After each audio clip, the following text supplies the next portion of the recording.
Welcome to the Pub Sports Radio College Football Closing Time Show for Saturday, November 21st. Ian Cameron and Conor Mack, and we are ready to break down the Saturday college football slate. Another interesting one. A lot of cancellations, a lot of players not playing. I mean, it's just the same old frustrating bundle of crap you got to deal with, unfortunately, in a season like this when it comes to handicapping college football. But still, we've got a pretty good card despite the cancellations. We'll start like we always do, Conor and I, with the early games, the noon Eastern kickoffs. Let's start there. East Carolina, Temple. We've got ECU up to 5-point favorites here, 55 the total in this game. Temple continues to be just in a world of hurt. It takes a little bit of a leap of faith right now to back this Temple Owls team. It has been a rough go for them, and that is definitely putting it mildly. We'll see if they can try to at least turn things around here today. They've had quarterback injuries galore throughout the course of the season. It's unfortunate because Anthony Russo's a guy I like quite a bit, but Russo's out, Trad Beatty's out, Real Mitchell's out, so they're down to Matt Duncan essentially, fourth quarterback on this Temple depth chart as the starting quarterback here today against East Carolina. You know, I definitely wouldn't want to bet Temple here, but East Carolina has just been one of those teams when I bet them, they don't play well. And, you know, and then they have those games where they actually look pretty competent and pretty strong. They should be able to move the ball here in this game. I lean slightly to East Carolina, but definitely a game that I have no problem staying far away from here. Conor, what do you think of East Carolina Temple? Yeah, this spot here, I don't like it at all. I mean, I'd lean towards the over. Temple's been so bad all year. I can't lay points with East Carolina. Not on the road, not here. Even how bad Temple is, I want neither part of this game, so I'm passing. Yeah, I don't blame you one bit with this one. All right, App State Coastal. This is the game maybe I'm looking forward to most at noon Eastern. There's a couple. Indiana, Ohio State will be pretty interesting, but this one is the big one, I think. You've got the team that's dominated this conference for about 10 years now, that being App State, against the team that's trying to throw them off the throne, Coastal Carolina. We've got Coastal Carolina down to 3-point home favorites, 47.5, 48.5, the total in that range. The reason for the move to App State's very, very clear. Zach Thomas is warming up. I read a report just before we came on the air with this show that he's on the field, throwing the football around. He's going to play, it looks like. Obviously, that's significant for App State in a game of this magnitude against this just unbelievable Coastal Carolina team. But that doesn't mean I'm necessarily, let's just rush out there and bet App State here in this game. I'm on Coastal now at -3. I still think they win this game. I'm going to trust their defense. I have not seen App State truly play great in step-up games. Let's not forget what happened against Marshall way back early in the season. You know, so to me, there's questions here about App State. They're still very good. I honestly think they're a notch down from where they've been the last couple of seasons. And even with Zach Thomas playing, you know, anyone that's listened to me on previous shows, I'm a believer in Coastal. I'm a believer in Jamie Chadwell, the head coach. I'm a believer in Grayson McCall, the quarterback, who's had a great year. They can run the football. They've played outstanding defense. In fact, every bit as good, if not better, on the defensive side of the football than App State this season. And, of course, they are a team that is just very good in the trenches as well on both sides of the ball. They have gotten the job done and answered every question and every doubter, and in the games where they've been asked to play their best, the UL Lafayette game stands out. They played a great game beating Lafayette earlier this season on the road. They've answered every challenge. The one issue, this is by far their biggest game yet. Is this the game where the jitterbugs and the pressure and the nerves hit Coastal Carolina, and does it make them play maybe their worst game of the year? That's the only concern I have, but they've looked like they've answered every challenge and been up to it every game so far. So I'm going to say no, the nerves don't get to them. And if they don't get to them, I still think they're better than App State, and I'll lay 3 at home with this Coastal team. Conor, what do you think? This is a good one, App State, Coastal Carolina. Yeah, this is the good one of the morning. Like I've been with you. I've been Coastal all year. And I faded a bit with App State. I'm not laying the 5. I didn't get it where you got it. It's 5 now with Carolina. And I still think, like you said, they're the better team here. They're playing the better football. I just don't like the spot. You said, will they step it up? Could it get? I think the game's tight. I thought it should be 50, but I still liked it. I'm taking the under here, 48. I think the game's close. I love how Coastal's been playing deep. And App State, even with Smith back, I mean, how much will they score? I think this is a good football game here, and it's low scoring. So I'm on the under, 48. Yeah, the under makes sense to me. I would certainly lean in that direction as well. We got Indiana, Ohio State. This is one of the big games of the day. Top 10 teams, undefeated. Ohio State 20.5-point home favorites, 66.5 the total here in Columbus. Look, Indiana, I'll give them all the credit. Tom Allen has done a great job with this program this year. What the offense and the defense have been able to do, pretty impressive, no question. You give them credit for what they've done to this point. However, they're undefeated. They've earned this, amount of hype that they've gotten. That wow, here they go, Indiana now in the top 10, ready to take on Ohio State, and they've earned it with the way they've played so far. But I'm going to be a little bit more of a nitpicker when it comes to Indiana, because you start to look down through the schedule for Indiana so far this season, and you start to see what's gone on. They get outgained by 200 yards in their opener against Penn State, and they win, but they got outplayed. And Penn State, of course, has done nothing since. They're still winless on the season, Penn State. They beat a Michigan team that's way down, beat a Rutgers team that's improving, but come on, they're still, bottom half of the Big Ten. And then last week, just a hapless Michigan State team with absolutely zero offensive confidence right now. And Indiana obviously, annihilates them. But that's a pretty weak quartet of victories for Indiana. And there's no piece of evidence and nothing in their body of work that says, can I trust Indiana to go toe-to-toe, blow for blow, with one of the top teams in the country. And obviously, the top team in this conference, Ohio State. I have not seen Indiana step up in these kind of spots pretty well in the past.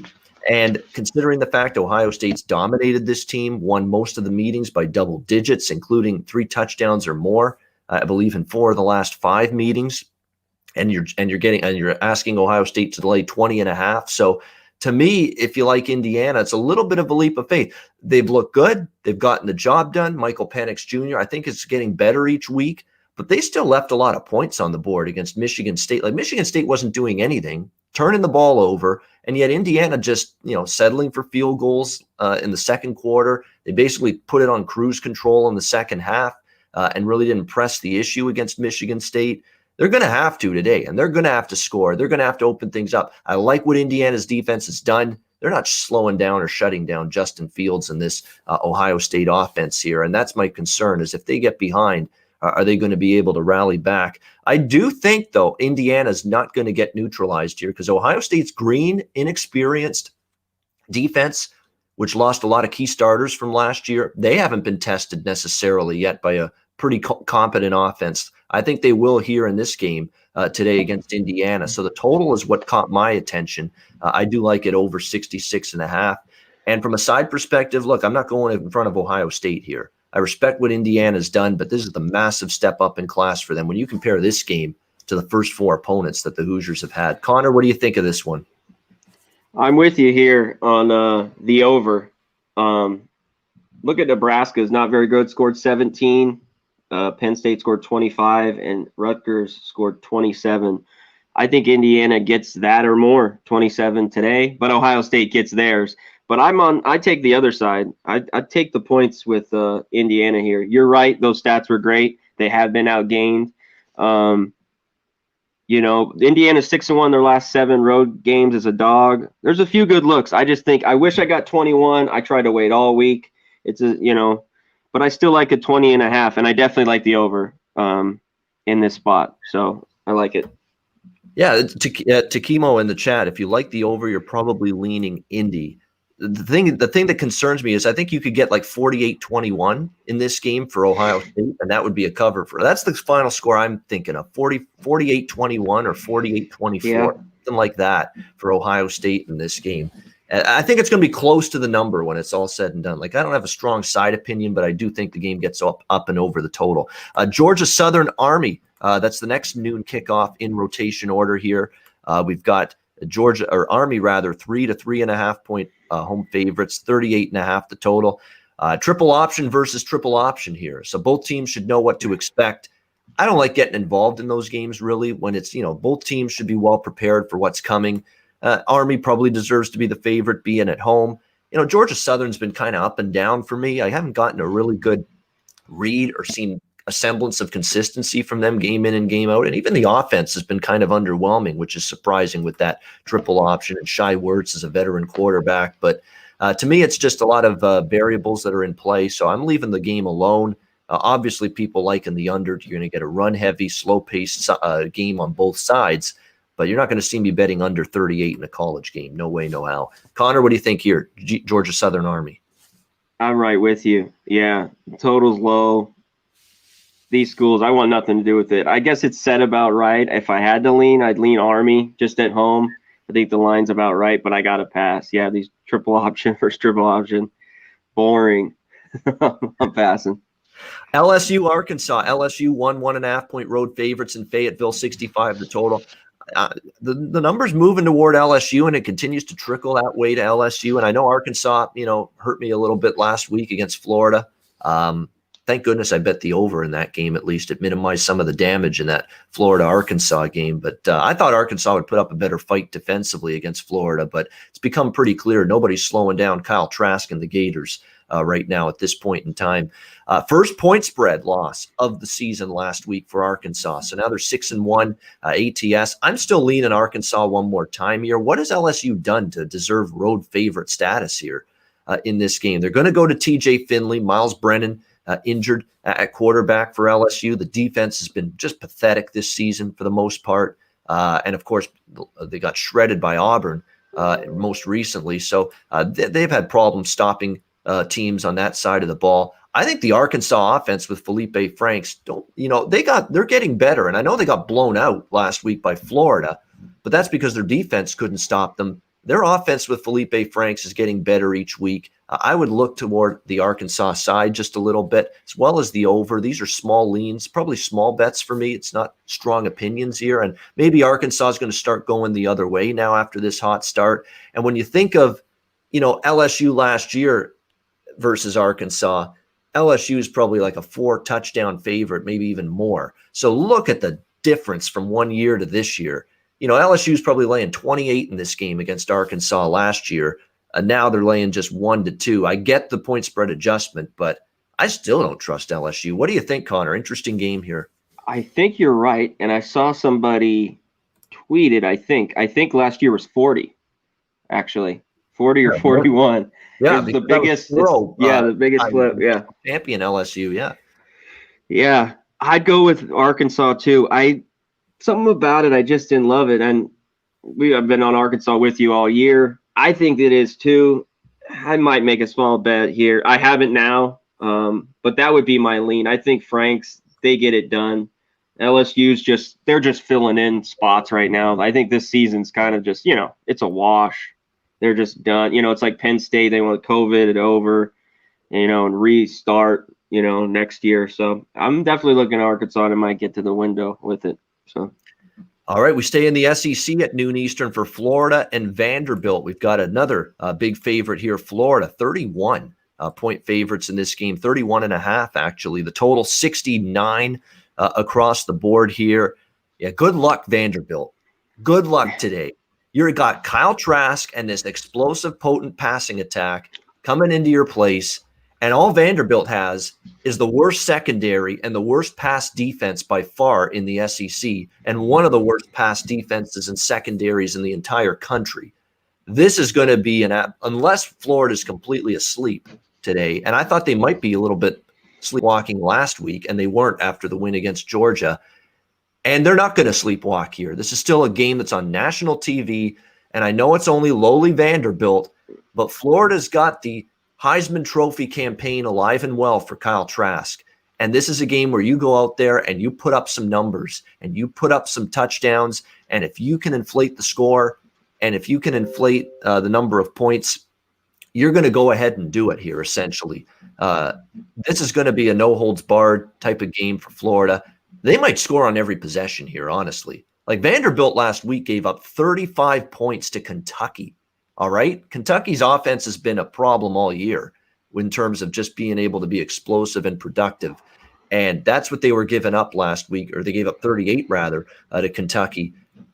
38 to Kentucky? I shudder what Florida could do to this Vanderbilt defense here today in this game. However, on the flip side, Vanderbilt's offense is, which was comatose early in the year. Remember, they were getting held to 7 points against A&M and South Carolina early in the year. Well, they're starting to get it going. They've scored in the 20s. They got to a 35-point output last week against a very, very solid Kentucky defense. Kentucky's offense is erratic, but they've got a solid defense. And for Vanderbilt and quarterback Ken Seals to get to 35 points against that defense, it shows you that this offense is improving. They're also playing faster. I've seen Vanderbilt the last couple of weeks. They got some tempo going with their offense and playing at a faster pace than really they have at any point, under Derek Mason. So to me, this total is the way to go. Over 68, no problem with that. This is a game where Florida should hit 50 with their eyes closed. And I think they can get it easily into 60. Hell, they put 63 on Arkansas last week. They should be able to get close to that or maybe even exceed that here against an even worse defense. It's just a question of, can Vanderbilt give you something offensively? I think they can. Florida's given up 24 points or more in all but one game this year. So they don't mind giving up points, Florida, because they know they're going to score like 40, 50, or even 60. So this game's got shootout written all over it. I see Florida getting 50s, maybe even 60, and you get enough from Vanderbilt to send you over this 69 that we have with this total. Connor, what do you think here, Gators and Commodores? Yeah, I had Vandy last week. It's the first time I bet on them. They covered last year. I mean, this year. I took them this year. I think it goes over. Florida, I think first half, full game. They can name the score like Alex said. Florida all the way here. And I go with the over. I thought just in case, Florida should give up a few. You're right. So it probably would just go, head over the total there, because Florida will at least get 50, at least. So. Yeah, and especially with big leads, we've seen Florida lay off the, coast defensively, and that's when they've given up those late touchdowns. So it wouldn't surprise me to see more of the same with that here in this game. So that should be an interesting one, Florida Vanderbilt. The last game at noon, Arkansas State, Texas State down in the Sun Belt. We've got Arkansas State 4.5-point road favorite, 68.5 the total in this game. Texas State changing quarterbacks, back to Brady McBride now, the guy that was the opening week starter way back when, because Tyler Vitt's injured again for Texas State. So McBride was supposed to be really good, but he's just been kind of underwhelming, and that's why he never really kept the starting job. So what you get from him here now with his second chance start, who knows? He should be able to move the ball, because we talked about this Arkansas State Civ defense all year. They've been absolutely brutal on that side of the ball. Arkansas State, though, with Bonner and Hatcher, the dual quarterback system has worked for them here in this game. I think there is still a big talent gap, Arkansas State to Texas State, so I don't want to take Texas State, but I certainly don't trust Arkansas State laying points with a shaky defense. The over's the play for me. That's the way I would be looking here, over the 69 that we have with this total. What do you think here with Arkansas State, Texas State, Connor?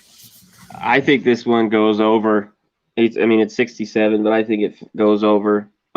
How can you, at this point, lay money with Arkansas State? I mean, that just shows how Texas State is.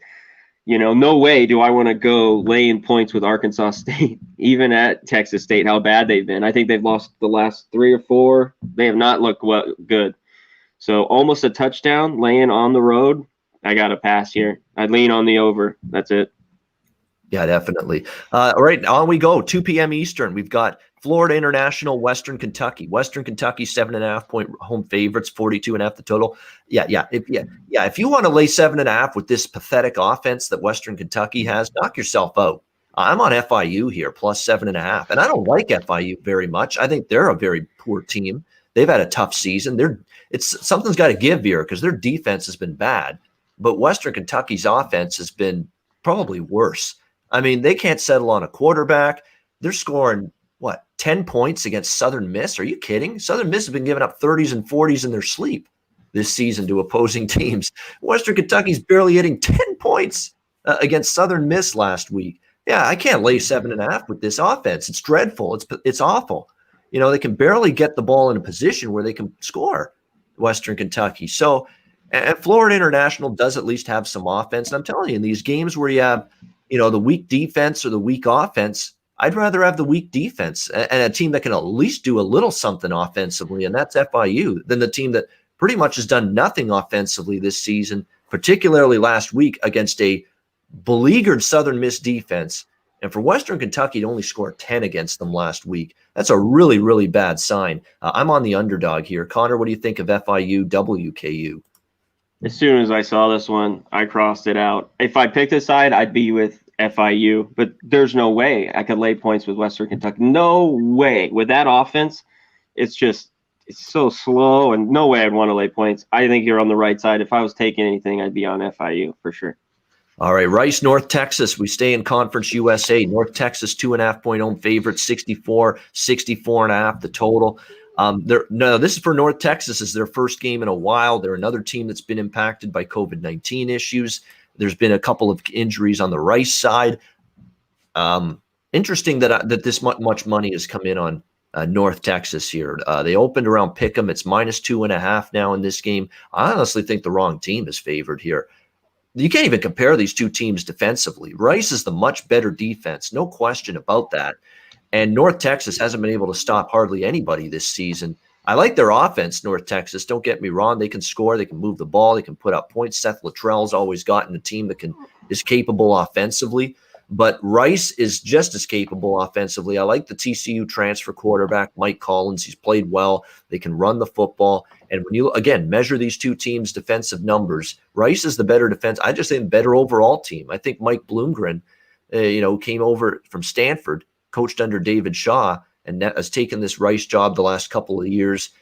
There's definitely some light at the end of the tunnel. He inherited a mess from the David Beatty era here at Rice, just inherited a program in turmoil, and he's finally got them turned up and looking upward a little bit. So, and they played well so far this season, this Rice team. Don't be fooled by the opening loss they had against Middle Tennessee. They dominated the game, but they made some mistakes and ended up losing in overtime as well. But I like Rice. I think they're the better defensive team, certainly. And they're attractive, in my opinion, catching points here in this game. And I do still think even like Rice is not going to shut down North Texas. They do have a really good offense, but Rice will score on this horrendous North Texas defense. So for that reason, I'm also on over 63 here with Rice and North Texas. Connor, you got anything here?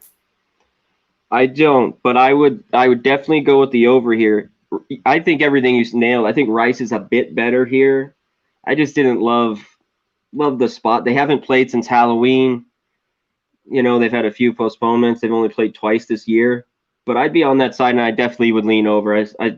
Points will be scored here. So if I made a play, look at this. I'd go with the over here for sure. Yeah, definitely like it's a 64, by the way. It has gone up a little bit, but I still like the total going up and over at 64 here in this one. All right, on we go. We're on to the 3 p.m. Games now taking place here on this college football Saturday. Great. Thanks to everyone for joining us here. We've got UTSA, Southern Miss, Texas San Antonio, 9.5-point road favorites in this game. Look, UTSA's no great shakes. I understand that, but I'm laying it here with UTSA, 9.5. Ooh. Southern Miss is just, they're on their third head coach. I think their top two quarterbacks are injured, so they're including Jack Abraham, who's their best quarterback. Tate Watley's also out, so they're down now to their third-string quarterback, Trey Lowe, going into this game today against UTSA. Texas San Antonio, you talk about two teams where there's a huge difference in defense. Southern Miss has no defense. The Roadrunners do. UTSA's defense has been pretty solid at times. I just think this is a team that is – I know they covered last week against Western Kentucky, the 10-7 loss, but that's Western Kentucky's just almost in the same world of hurt that Southern Miss is. This is going to be a bigger challenge for Southern Miss. Frank Harris is really starting to get his groove back again. I'm shocked he struggled as much as he did earlier this season, but he's getting healthy again. They've got Josh Cephas, a great receiver, one of the best names in college football at running back, Sincere McCormick. He's really, really talented out of the backfield for this Roadrunners team. I don't think there's a whole lot going for Southern Miss. They got players opting out as well this week, a couple of key starters. The writing's on the wall. They're on the team that's had a miserable year, on their third head coach, quarterback injuries. when you get signs that a program or the players are, jumping off the ship, it's, and just bailing. And that's what I get the sense. We got players bailing now on this Southern Miss team because of how brutal the program is. COVID-19 is getting worse. Who the hell would want to suit up and practice day in and day out, risk their health on a shit team having a shit season like this? Nobody. So it's very logical to understand why teams like Southern Miss are just in Florida State. We'll get to them later. We won't actually because their game got canceled. Yeah, They're another team. You got players bailing, saying, "Oh, we're out. We're opting out," because they know that season's been a disaster. It's not going anywhere. It's not getting any better. And I'm sensing the same thing happening here with Southern Miss. So I'm laying it here with UTSA. Connor, what do you think? I don't blame you. There's no way I would take Southern Miss at all. And I've played against them a lot this year, a few times. The Tulane game, the first game I had of the year, South Alabama, they're horrible. Like you said, they're just bailing out. It's just, I would go with the Roadrunners. I just don't want to lay 9, so I didn't make a bet on it. It's under 10. I see what you get. I would want under a touchdown just to be safe. But I hear you. Yeah. Yeah, that'd be the only look. You're not getting a value in UTSA here. No way. That's the only concern I have. I mean, there has been a steep adjustment made here on the struggles of Southern Miss. But, if they don't show up, and I get the sense they may not, they could lose this game by 2 or 3 touchdowns if they're really not really locked into this one. UCLA, Oregon now, Pac-12 action right now. Oregon, 17-point favorites here in this game, 18 now in some spots, 62 the total. DTR, Dorian Thompson-Robinson's out. Chase Griffin is in at the quarterback spot. And that's not all. There are a bunch of guys that have been ruled out here for UCLA. Defensively, they're missing some key players, a couple of skill position players on offense. So that's why all the money toward Oregon. But one thing about Chase Griffin, they have no film on him. He is a high school player of the year in Texas a couple of years ago. This is a really highly recruited guy, And what I saw at Oregon's defense last week bothered me against Washington State. You got receivers running wide open last week for Washington State against that Oregon defense. That secondary looks vulnerable. I didn't like the lack of pressure that the Oregon front 7 got on Jaden DeLora, the quarterback from Washington State last week. I thought he had a lot of time to throw the football down the field. They got defensive issues. And even against Stanford, which they gave up all 20 points to Stanford, and Stanford has not been good this year. So the Oregon defense worries me enough that I'm not rushing to lay 18 now with Oregon here in this game. In fact, now with the total deflated, I think the over's the way to go here at 62. I think Griffin can make some plays. I like the offense for Oregon. Man, how could you not? They're looking extremely good. Verdell at running back, great offensive line, couple solid receivers. Tyler Schuff, the quarterback, looks extremely good. It looks like Justin Herbert, the sequel. He's been running the football like Herbert does. He's throwing it well like Herbert did. It looks like they found their replacement to Justin Herbert. He's played well. So I'm on over 62 here in this Pac-12 game. Connor, how about you with Bruins and Ducks? And this game's gone down to 13.5. I see across the board. I would have liked to took in UCLA. I didn't. Like I said, I wanted to watch these first few games in the Pac-12.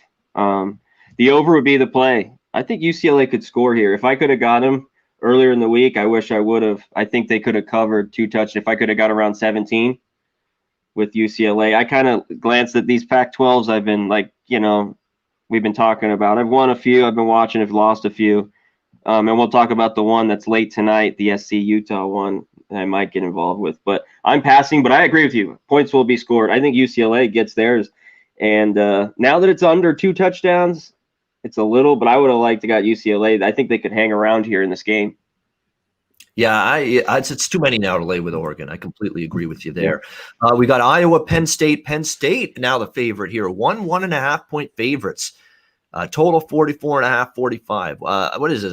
There must be some people thinking Penn State's suddenly going to rally the troops and here we go now. We're going to get this season turned around. I don't know about that. Now, they did show me something in the second half. They did put a little fear in me last week being on Nebraska, fading Penn State, which I've been doing every week, and I've mentioned that on this show. And Will Levis came in, replaced a benched Sean Clifford. How about that? Things finally got so bad for him that James Franklin had enough, benched him, and he had to. He's been a turnover machine this year. It's been a rough season for Sean Clifford, the quarterback at Penn State. Will Levis came in there, really played well. He hasn't revealed who his starter is. It's been one of these, quarterback competitions this week. I would assume it's Levis just because of the way he kind of rallied and sparked the team last week. That's my assumption, although it's not confirmed. But I don't understand why Penn State's laying points here. I mean, I really don't. They've struggled. They found ways. And the yardage and the stats look good. But that doesn't change the fact they found ways to lose games because they've been sloppy. They've had a lot of penalties. They've had a lot of turnovers. You don't usually get a lot of penalties and turnovers and undisciplined play from Iowa. That's been the one good thing about them this year. They've been disciplined. Kirk Ferentz's team is going to run and Penn State's run defense has suffered a little bit this year. It's not been as good as it's been in years past. I do get worried still a little bit about Spencer Petras, the quarterback, especially on the road. He's been not really all that spectacular. He hasn't had to be, especially last week. A real impressive win against Minnesota, dominated and blew out the Golden Gophers. The Golden Gophers team that just put up a bunch of points on Purdue in a controversial win last night. Iowa shut them down. And to me, Iowa's defense with Penn State's offense just shooting themselves in the foot. I think they can slow down Penn State's offense. They can run the football effectively and probably win this game. Again, for Penn State, you got to somehow find a way to rally the troops. This has been a disappointing season. They just one loss after another. Wouldn't surprise me to see another one here. I like Iowa. What about you, Connor? I do too. Yeah, Alex, thanks for writing that. That was one thing I forgot to ask you. I heard Robinson was out warming up, but he says he's out for UCLA. So that's another key thing for everyone out there. Yeah, no DTR. Yeah, he's out. In this one, I was on Iowa, just when they were -2. I think they're the better football team right now. I want nothing to do with Penn State. Now there's a quarterback thing. I think they've kind of checked out. And I think this total, it's come down to 45. I think this could creep over. No, I'm not playing it. I'm just on Iowa money line, especially now that it's plus money. You get like plus 105, maybe 110. I'm all over them. I want the more sound team, and I want the team with the better defense, and that's Iowa and Kirk Ferentz. I want them all day. So, yeah, Iowa. It just got interesting. Iowa always has that low total. I think Penn State's defense, we'll see. It could be a 24-17, but I doubt it. I think this creeps over the total maybe here. I think it's a low-scoring game, but it's just too low at 45. The 45 is one of those totals that even if I think it's going to be low-scoring, I worry about betting unders when total numbers that low. It's just the way I've seen too much football the last few years with scoring up that it's difficult to envision that you're always going to get that key stop when you need it. All right, let's move on down the card at 3:30. We've got San Diego State and Nevada in the Mountain West. This is a really interesting game. San Diego State 1.5-point road favorites in Reno in this one. I like the Nevada side. I'm a believer in the Nevada side. I'm a believer in Carson Strong, the quarterback. And Jay Norvell's got his best team here, best team since he's taken over the program. 4-0 straight up, 3-1 against the spread. You know what I like about Nevada is they've got a little bit of defense this year. I mean, they've held 3 of their last 4 teams, 20 points or less. They've been very good against the run, and that's significant because that's where you got to be good defensively against San Diego State, who just want to pound the football and run the football down your throat. Force the other Carson. It's a battle of Carsons. It's Carson versus Carson here. Carson Strong for Nevada, Carson Baker, the quarterback for San Diego State. What was he, 4 of 11 last week throwing the football? I mean, they won in spite of a lack of a passing game. I don't think that's going to work against Nevada, especially if Nevada can take away the run. And their numbers defensively stopping the run are pretty solid. So I think it's a good matchup. They've beaten San Diego State 2 years in a row. And that was when Nevada didn't have, I think the best team they've had in years here under Mike Norvell. Now they do. So I'm a little bit I thought Nevada should be 1.5, 2.5-point home favorites, not the other way around. So I like Nevada here as the home underdog here. And this is CBS television at 3:30 p.m. Eastern time. Brad Nessler and Gary Danielson, who normally do the SEC games on CBS, their SEC game got canceled. I believe it was A&M and Ole Miss. It got canceled. Okay. And so they shifted. They wanted these guys to do a game still, so they shifted them out to the Mountain West to do this game. So all right, it's Mountain West on CBS today at 3:30, and it's a good one. It's the game of the day in this conference for sure. I like Nevada here. Connor, what do you think? I go with Nevada as well. I would take the home underdog. I'm on the under 48.5. I've gone unders with San Diego State for years. This year they're 3-1, and the game they lost. I mean, the game they won, it barely went over. It was a 41, and it was like 38-7. And you said UNR, that's what's been better is their defense, like you just talked about. So I got it on. It's dipped down to 46.5. We started talking about that. We just talked about with the Iowa game, even in college. But one thing with San Diego State, I've been doing it for years, and this year is just San Diego State unders. Just, they cash for me a lot. So in this game, I home dog and UNR and definitely the under. Yeah, definitely. I would agree. Cincinnati, Central Florida, another one of the big games today. AAC showdown of the year, I guess you could say. Cincinnati, 4-point road favorite, 65.5 the total. Kind of like the Coastal App State game where App State's ruled the conference and Coastal Carolina's trying to take their crown. Same here. Central Florida's ruled this conference, and now Cincinnati's trying to take their crown. I think Cincinnati will take their crown. The defensive discrepancy with these two teams is mind-boggling. It's not even comparable, these two teams on the defensive side of the football, especially with UCF having a couple other players opt out on defense this week leading into this game. So there's problems right now for Central Florida and concerns that I have. And early in the season, I knew Cincinnati had the elite defense, but I didn't know if they had an offense to go with it. Oh, the last few weeks, they certainly do. I mean, their offensive improvement has been staggering. It's been fast, and it's been impressive. Desmond Ridder is looking as confident as I've ever seen him, throwing the ball, running with it. They're now an explosive offense that can get big plays. And I think you're going to see that here. I know there's some people, UCF's not a home underdog very often. And now here they are getting points at home. But to me, there's way more of a defensive discrepancy with these two teams that it's short enough that I can back Cincinnati. And that's exactly what I've done here. If they're laying more than a touchdown, I'm not involved. But with Cincinnati's defense just being so vastly superior to UCF's, I'm comfortable still laying now at as low as 4 with the Bearcats. And you know what? This is a game where I think it will go over the total. Even though I like Cincinnati's defense here, they're not going to completely shut down UCF. They did shut down SMU. They did shut down Memphis. But I do think UCF's offense is a notch above those two teams.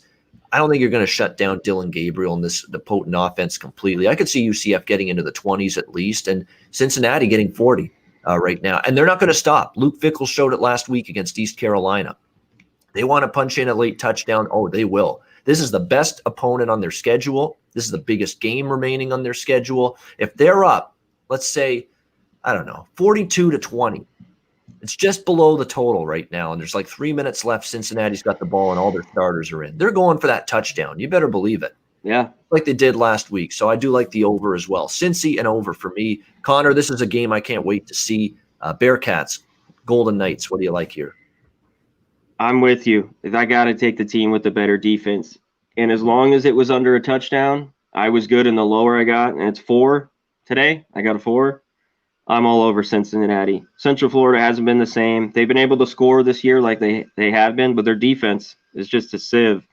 Cincinnati gets at least 40 here or more, and their defense, like you said, Central Florida might get a little more, but their defense has just been great. Give me the defense, lay the small number, and it wasn't over a touchdown, and it got down to 4. I'm all over it.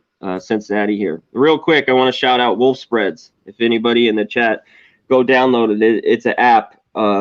Hit Pub Sports Radio weekly battle royale.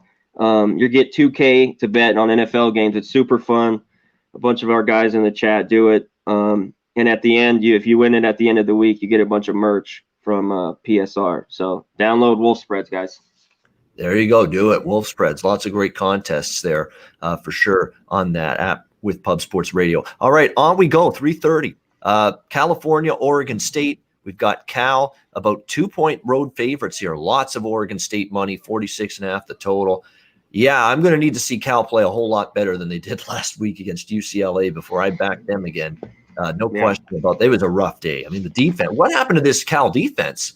That's been a catalyst under Justin Wilcox the last couple seasons. They couldn't stop UCLA, and Chase Garbers, who had a really good second half of the season last year, I thought he was getting much better at quarterback. Well, he turned back to chase garbage last week against CLA. Not good. Oregon State, though, is another one of those teams. Look good one week. Then don't be fooled by that score. They covered against Washington last week, but outgained. A lot of Washington miscues kept them in that game. So I'm not fully trusting of Oregon State here either. So it's a clear pass for me. I've got no feel on this game whatsoever. Connor, what do you think? Cal, Oregon State? There's no way I'm gonna, lay points with Cal after seeing, like you said, Garber. He's back. Yeah, the garbage. That was perfect. That was one thing about Cal last year. Their defense was pretty good, and they just couldn't score. They just were scoring like 17 points a game. And then the last 4 or 5 games, he looked good. But last week was horrible. There's no way I'd go with Cal here. If I'd look anywhere, I'd go Oregon State, which I haven't been impressed with, we talked about. But I would take them here at home if I had to lay bet, today. I'd take the point for them. Or money line at the short price. All right. Looking at another big game here coming up at 3:30 Eastern. Wisconsin, Northwestern. Wisconsin, 7.5-point road favorites, 44.5 the total. To me, there's more of a talent gap with these two teams potentially than the 7.5 number indicates. But all Pat Fitzgerald's teams do in this underdog price are battle and scrap and claw their way to being competitive. And it wouldn't surprise me to see that again here. And the one thing I can poke holes in Wisconsin's start, they've looked amazing on both sides of the ball. Mertz on offense. They finally got a downfield passing game with him. The defense looks great. But they played Illinois, and they played a Michigan team that has fallen off a cliff. So nobody of quality, of substance yet. Northwestern will test them. But I do worry about the matchup for Northwestern. So a tiny bet for me on Northwestern. Tiny bet. That's it. Connor, what do you think? This was my last one of today, of everything on the card that I wanted to. And like you said, the talent gap's there. I've been on Wisconsin their first 2 games, and they look all what they're supposed to be. But every year, Northwestern's covered 5 of the past 6. Pat Fitzgerald, just what you nailed. They keep covering against this team, and especially here as a home dog. So I had to play as well. I play with Northwestern, getting 7.5 here. If you can get 8, but I had to play a small play on it as well. It was my last one. I was looking at it. That was because I go, God, I don't want to lay it because I think Wisconsin's the better team, but it's a little tricky matchup. Northwestern always plays them well, and I think Northwestern that we talked about, the last few weeks, they have a better team this year than the last few years. Last year kind of was patchwork. They're still kind of that team, but I think they could score some points here and stay in it. We'll see. We'll see how good Wisconsin is. If they dominate, All right, now on we go. South Alabama, Georgia State. Georgia State, 4-point road favorites here, 58 the total. I worry about South Alabama. That was a quit effort against Lafayette. Remember, we had said, let's fade Lafayette as big favorites again. Yeah. And that was a quit from South Alabama last week. I'm not backing them here. Georgia State's starting to come on a little bit. I don't love it, but I lean road favorite here, Georgia State. What do you think, Connor, here? I'm not on the side, but I think that's the total's too high. So I took the under here at 59. I don't think they get there. Yep. South Alabama didn't look good. Georgia State, they can be kind of – I know both bum teams can get into maybe a shootout, but I think this stays under the total. I'm on the under. All right, Middle Tennessee State, Troy. Troy, 11 to 12-point home favorites, 60 the total. I don't even really care too much who the quarterback is for Troy. Of course, we know their number one quarterback for weeks, Gunnar Watson's been battling injury and questionable, but Jacob Freeze come in and played pretty solid in his absence. And I would expect that to continue here, even if he starts against Middle Tennessee in this game. Blue Raiders, I know it was against Marshall, but they got a little offense going here. So I'm veering a little bit toward the over in this game. I would lean Troy, but I didn't want to lay that many with Troy. For me, I would just go over this 60. What do you think, Connor? Both. I'd lean Troy. I think it's too high, though. I don't want to lay 12 of them, 11. And I think it goes over, too. I think Troy scores 45, maybe, and they in Middle Tennessee might get 20. So, but it's just a little close, and it's not a game I'm loving, so I'm off it. But I'd lean with the over. Yeah, that's definitely I'm liking that game over the total. All right, Virginia Tech, Pitt. Virginia Tech, 3-point road favorites, 54 the total. This is another team that I'm worried about. Just reading the tea leaves with Virginia Tech, some more opt-outs, another crushing loss against Miami last week after losing a heartbreaker. That's two, rip your heart out losses in a row for Virginia Tech against Liberty and then Miami last week. Is there any gas left in this tank? Is there any give a damn left in this team? I just worry they hit that wall today. They're better than Pitt talent-wise. But I've seen this too many times late in a college football season that's turning into a disappointment like it is for Virginia Tech, and you just don't have it. So that's my worry here. To me, this number based on talent should be Virginia Tech higher than this. But I don't trust their mentality. So it's a lean Hokies, but that's all it'll be. Connor, what do you think here? I'd lean Pitt, and I have no confidence in saying that. I want, like you nailed it, I want nothing to do with this game. I looked at it, the way they've been playing and how bad Pitt's been this year. I'd want more points with Pitt, like you said, if I was taking them. I'm just a small lean. I'm not betting this game. I passed all the way around. Yeah, it's probably probably a good call when it comes to this one in my mind. All right, 4 p.m., we move on to Kentucky, Alabama. Alabama 31.5, 32-point home favorites, 58 the total. This is close your eyes, say your prayers, and take Kentucky for me. Okay. Alabama is 0-5 ATS prior to facing Auburn in the Iron Bowl the last 5 years under Nick Saban. They have not necessarily played their best and most focused football the week before the Iron Bowl, which this game is.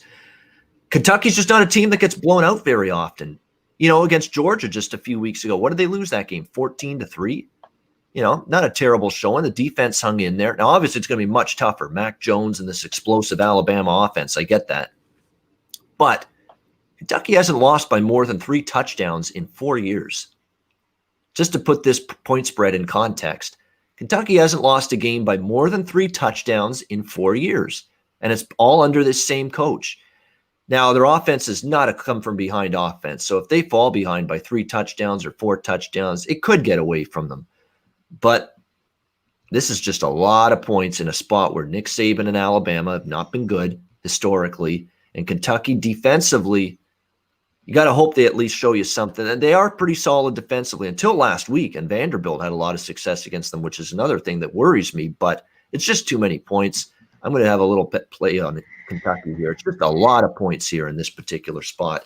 Connor, what do you think with Kentucky, Alabama?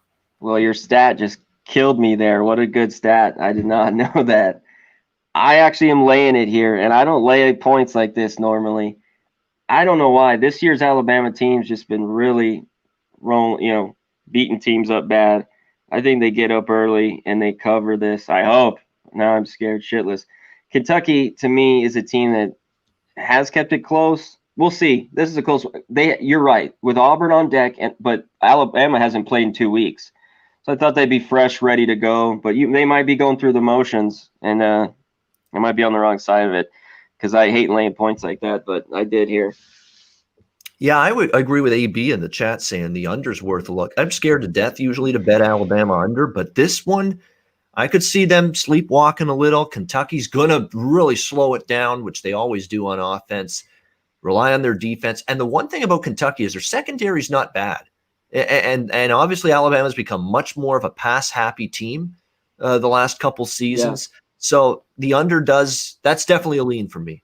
From a totals perspective, this is one where the under does – make some sense in my mind with Kentucky and Alabama. All right, Illinois, Nebraska.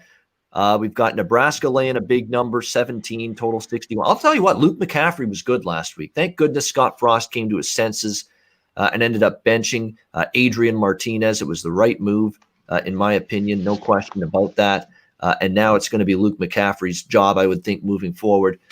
The defense is still a worry. The total's going up, and I think rightfully so, especially with Brandon Peters back for Illinois, their number 1 quarterback. So I think we see points here. I would look over 60.5, 61. What do you think of Illinois, Nebraska? Yeah, I don't feel confident in either. There's no way I'm laying it with Nebraska. Even with the new quarterback, he looked pretty good. This bad a team. I know Illinois, it's just ugly. No way Nebraska I can lay it with them. And I think you're right, but I don't want to take a chance at 60. I don't know, just in case Illinois doesn't score. They've looked bad lately. We'll see with all the problems they've had with COVID and everything. So, all right, on we go. We've got Mississippi State versus Georgia. Georgia, 25-point home favorites, 44 the total. We might see JT Daniels former USC quarterback, make his debut here for Georgia. Kirby Smart's definitely considering giving him the start here instead of Stetson Bennett. And my guess is we might not see Stetson Bennett on the field again if JT Daniels gets that first start today, because he may take that job and run with it.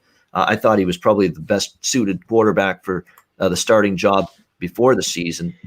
And Stetson Bennett's been okay at times, but he's also struggled at times, particularly against better teams. This is not one of those better teams.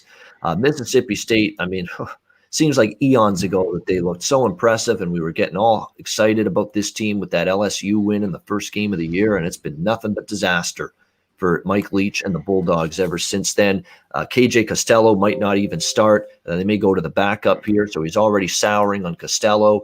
It's just a whole lot of issues. It's a lot of points to be laying with this Georgia team, especially because their offense isn't necessarily a lighted-up offense, but I cannot in good conscience endorse this underdog. It's Georgia or pass, and I passed. What do you think, Connor? I passed too. It's a lot of points. It's Georgia, though. Like you said, Mississippi State hasn't covered since that opening win, 5 straight. And Leach, since 2008, is on a 5-16 against the spread. They've been bad. It's Georgia or pass, but I'm not laying it here. They should take care of business. It's going to be interesting seeing Daniels in, though, if he gets to start and plays and does well. So we'll see down the future. Georgia's already kind of out this year with their losses, so maybe going to him, and I'm sure they'll finish the season up well. Yeah, definitely. Well, it'll be interesting to see if Daniels gets in, how he performs tonight in that game. Bedlam here. Oklahoma State, Oklahoma 7-point home favorites here in this one, total around 59.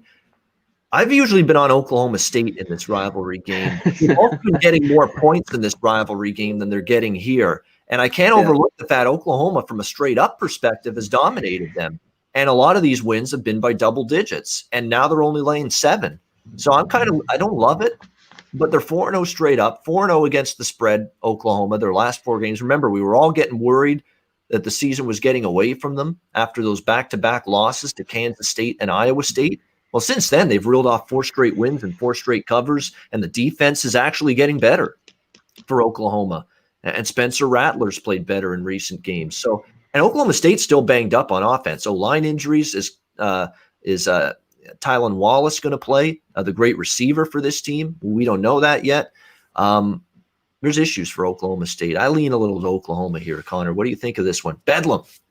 You nailed it. Normally, I'm on Oklahoma State, especially in this rivalry. And I've been lately, the last 2 or 3 years, a fade of Oklahoma for the most part. They've always, to me, are laying way big a number and never can cover the spread.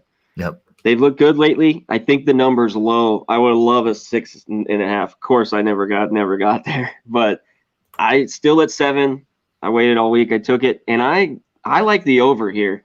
I think Oklahoma scores. I know this year Oklahoma State's played better, but I think Oklahoma's offense gets up. They give up some points here. So I think this goes over the 60. In normal years, the last few years, this game's been in the 70s, with these offenses, the total. So there's a little value there. I think this gets over. It was at 59 it opened up at. I think it's still at 60. So I'm on the over as well. All right, Oklahoma and over the total as well for Connor with that one. Now that we've got this line screen acting up on me. So let's go to Michigan and Rutgers here. Michigan, you want to lay double digits with this Michigan team right now on the road? I sure don't in this one. The total right around 52. Tiny bet on Rutgers. It's just a fade of Michigan. To me, Rutgers is still one of those. I don't really know. They're better. I like what Shiano's doing here. Noah Vedral, the quarterback's got some promise, although he's still a work in progress. But to me, this is just Michigan can't be laying double digits right now on the road. I'll take a chance with Rutgers plus the points. What do you think, Connor?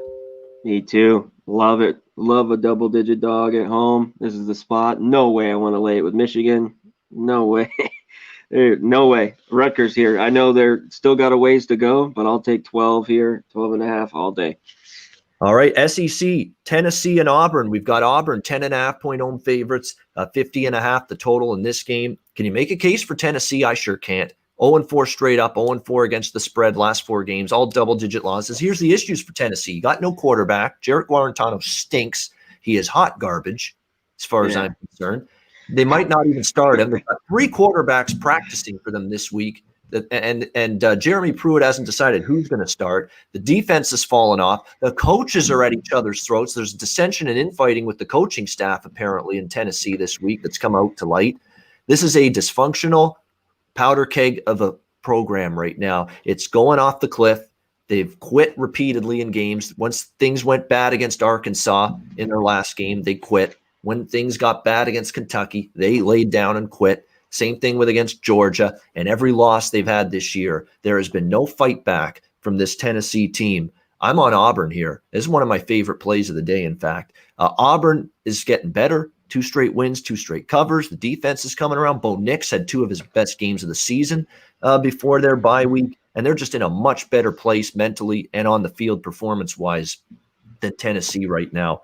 I think they can win by 2 or more touchdowns. Give me the Auburn Tigers. And historically, Gus Malzahn with extra time to prepare off a bye is very, very good in this kind of situation. Connor, what do you think? I waited on this, but I agree. I didn't bet this game yet, but I think I am going to here in a little bit. I'm with you. I've been against Tennessee all year, and I've cashed. They're horrible. All the things you've said, the coach, infighting. No, they have no quarterback. Like I don't know how they score here. So I think, like you said, Auburn at least wins by a few touchdowns here. I think by the least. I think they cover this 10. All right, Missouri, South Kakalaki. We've got Missouri 6-point favorites, 57 the total. I like the road favorite here, Missouri. Now they're dangerously close to the amount of scholarship players they've got left because of COVID. That does concern me. But South Carolina is even worse. You got players bailing after Will Muschamp got fired. Mike Bobo is only going to be the interim head coach for the rest of this season. South Carolina has no interest, none, zero, making him the permanent head coach. He's probably filling out his resumes and getting them ready to send to other programs as we speak. How focused is he preparing this team going nowhere, week in and week out to play football? That's a concern. Kids are leaving the program. Another situation where it looks like they see the writing on the wall, programs in the dumpster and fading fast, and the players want no part of it in a year where they're risking their health. So South Carolina is pure bet against material for me. It's a leap of faith, a little bit laying 6 with Missouri, but I have to because their situation is nowhere near as bad as it is for South Carolina.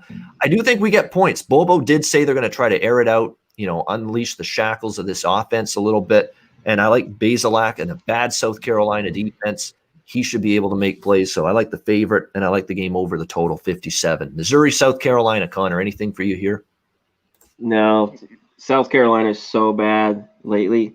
They had that win against Vandy was nothing, then that Auburn win, and they've just been horrible since. The A&M loss, they just quit.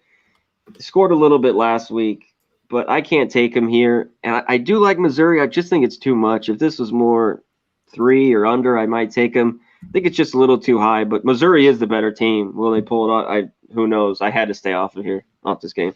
Yeah, no problem with that. All right, we've got just a couple left. Liberty, NC State. NC State, 4.5-point favorite, 66 the total. I like the over here quite a bit. I mean, the Malik Willis in this Liberty offense, all they do every week is put up points. And Liberty's undefeated, and they're an underdog here. But I'm concerned about that. I'm concerned about the fact it's a public underdog. The public loves Liberty, and yet NC State's taking money here. And I like NC State's offense. And I backed NC State. One of my top plays last week was NC State against Florida State. I like this team quite a bit. And Bailey Hockman and the offense are getting better every week. I'm not rushing to back Liberty. I am rushing to back the over here. I do think both offenses will move it, and we'll get over 65. You get tempo offenses. Both teams play pretty fast as well. So I like a high-scoring game. That should be a fun one. I'm looking forward to Liberty, NC State tonight. Connor, what do you think of this game? Yeah, I jumped on it right away with you. I think this is high-scoring. It's fun. Like you said, everyone's with Liberty. It's kind of – and I've been on NC State early and here lately. I've won with them a bit here. I had them in the Miami game, and then last week.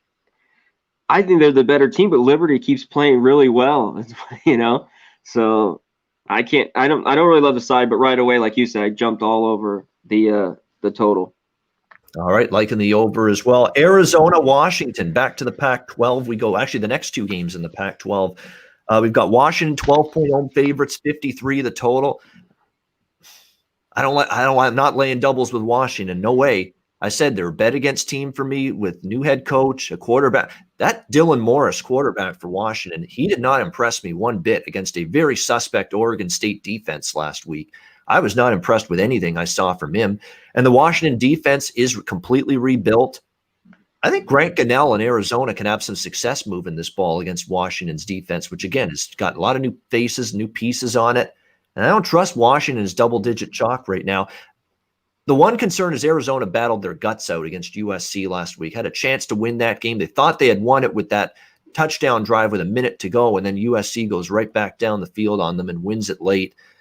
They could be down in the dumps a bit, but if they're not, I think they can give Washington a game. So I like Arizona a little bit here, plus 12. Conor, what do you think here? I didn't bet this one. You're right. How are they going to come off that game, where they almost won, that scrapped really well against SC? I'd take the points too. I haven't bet this one, but I wouldn't want to lay it and feel comfortable with Washington here. It's too early. Don't know enough about them right now. I mean, I think they're the better football team, but not at that price. I wouldn't lay it. It's dog or pass. All right, we're down to 2 games left. USC and Utah. The late game in the Pac-12, 10:30 Eastern. USC 3-point road favorites, 2.5, 3, depending on where you look. 58 the total. This is another over for me. And Utah's not usually, you think of them as a high-scoring over team. They might be this year. This might be the most concerned I am about a Utah defense coming into a season that I've had in years. And we know Kyle Whittingham has had some great defenses in years past with this Utes team. Great, especially in the trenches, the defensive line, the offensive line.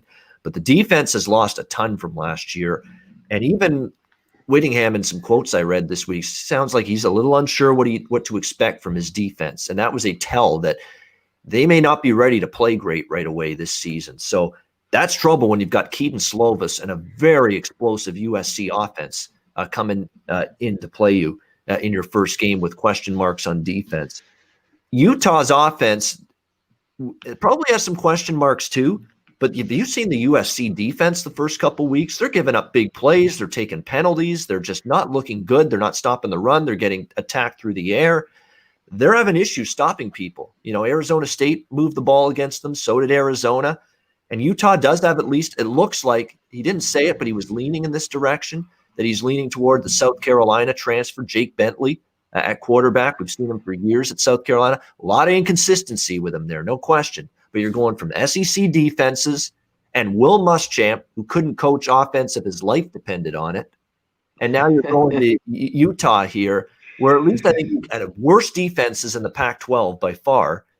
And you've got the opportunity, I think, it's a step down in class for Jake Bentley, bottom line, going from South Carolina to Utah. And he's got experience. He started a ton of games.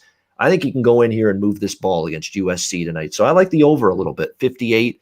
I think USC wins the game, but I saw this team last week a lot, that game against Arizona. Penalties, miscues, undisciplined play, missed field goals, bad kicking game.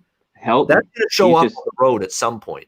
And that's what worries me about taking USC. I think they win, but I don't feel comfortable one bit betting them here. So I'm going to just stick with the over in this game only. What do you think, Conor? Utah. Yeah, you nailed it. Something with Helton and just those penalties. Just his teams aren't very well coached. He's got the players. I think they win too. The home team's been great in the series. I think they've won like the last 7 or 8, and against the spread. I want to take Utah, but there's so many question marks. This one I'm going to look at a lot more. I don't know if I have to bet it. We'll see. I want to take Utah here, getting the small points at home. But something tells me SC might win here. It's a tough one. It's a weird spot because Utah is usually so good. A lot of question marks, like you just talked about, going in with the defense and everything. Yeah, definitely. So it's an interesting one. Even if I don't bet it, I'm going to watch this game tonight for sure as a late one. I think if Utah was loaded on defense and didn't have the question marks that they did do on defense coming into this game, then I probably would be on Utah instead of the over. But because the question marks and the concerns are, what is this revamped, rebuilt defense going to look like against a pretty damn good offense like USC has, that's why I veered toward the over instead. And we wrap it up with Boise State, Hawaii, Mountain West, 11 p.m. Eastern, 8 p.m. Pacific, late kickoff, Boise 14, point road favorites, 55.5 the total. Now it'll look like Boise State kicked the absolute tar out of Colorado State last week. And yes, they did. But how many special teams touchdowns and block kick returns? How weird was that? Yeah. Twice in that game.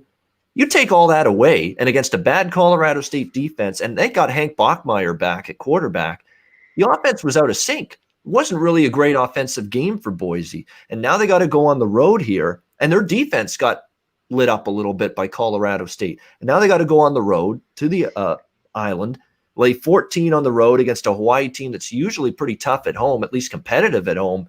I'm grabbing the 14 here with Hawaii and think Chevin Cordero and hope he can keep this game within 2 touchdowns here. I just don't trust Boise. Their offense didn't have to do much last week. I get it. But when they were asked to do something, they were kind of erratic, kind of disappointing against a pretty poor defense. So I think Hawaii's got a chance to keep that one a little bit more competitive than the point spread indicates. What do you think, Connor?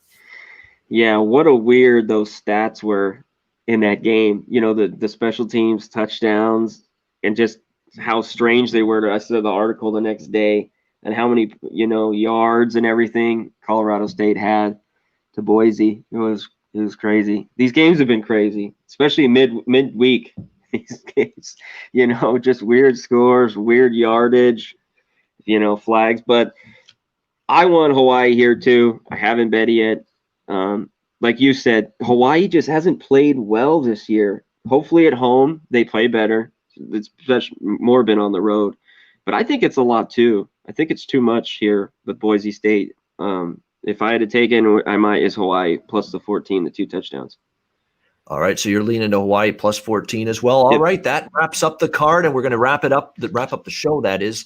Closing time college football edition. Thanks to everyone for tuning in. Reminder, we're back tomorrow at noon Eastern, 9 a.m. Pacific. Connor, me, and Ski Profit with the NFL closing time show, getting you ready for week 11 at noon Eastern, 9 a.m. Pacific tomorrow. Let's wrap it up with best bets here for this college football slate. Where am I going to go to? I'm going to go to that Mountain West showdown this afternoon on CBS. I think the wrong team. Right.